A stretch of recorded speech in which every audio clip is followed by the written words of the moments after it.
शेर और चित्ते की दुश्मनी बहुत समय पहले की बात है। एक घना जंगल था जिसमें अनेक प्रकार के जानवर रहते थे। उस जंगल का सबसे ताकतवर जानवर शेर था, जिसे सभी जानवर जंगल का राजा मानते थे। उसकी वजह से सभी जानवर उससे डरते थे। लेकिन उसी जंगल में एक तेज और फुर्तीला चित्ते भी रहता था।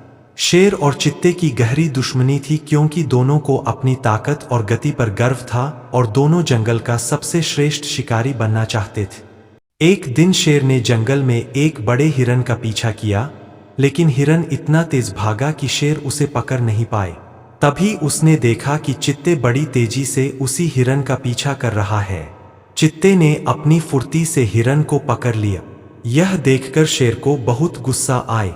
उसने सोचा कि अब जंगल के जानवर यह मानने लगेंगे कि चित्ते उससे बेहतर शिकारी है। शेर ने तुरंत चित्ते के पास जाकर उससे कहा, तुमने मेरे शिकार पर हाथ डाला है, यह मेरी इज्जत का सवाल है। चित्ते ने हंसते हुए कहा, यह जंगल का नियम है, जो तेज और चतुर होगा वही शिकार करेगा। यह सुनकर शेर और भी गुस्से में आ गया और उसने चित्ते को चुनौती दी, अगर तुम इतने ही तेज हो तो आओ, हम दोनों का मुकाबला हो जा। जो जीत जाएगा वही जंगल का राजा कहलाएगा। दोनों ने अगले दिन एक जगह पर मिलकर फैसला किया कि वे दोनों एक दूसरे के खिलाफ दौड़ लगाएंगे और जो भी पहले किसी बड़े पेड़ तक पहुंचेगा वह विजेता होगा।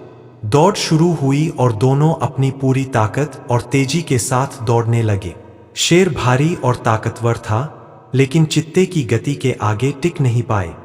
चित्ते ने अपनी फुर्ती से शेर को पीछे छोड़ दिया और दौड़ जीत ली। इस हार से शेर को अपनी ताकत और हठधर्मिता का एहसास हुआ।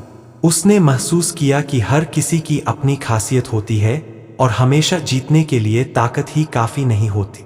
उसने चित्ते से अपनी हार स्वीकार की और जंगल के जानवरों के बीच शांति से रहना शुरू कर दिया।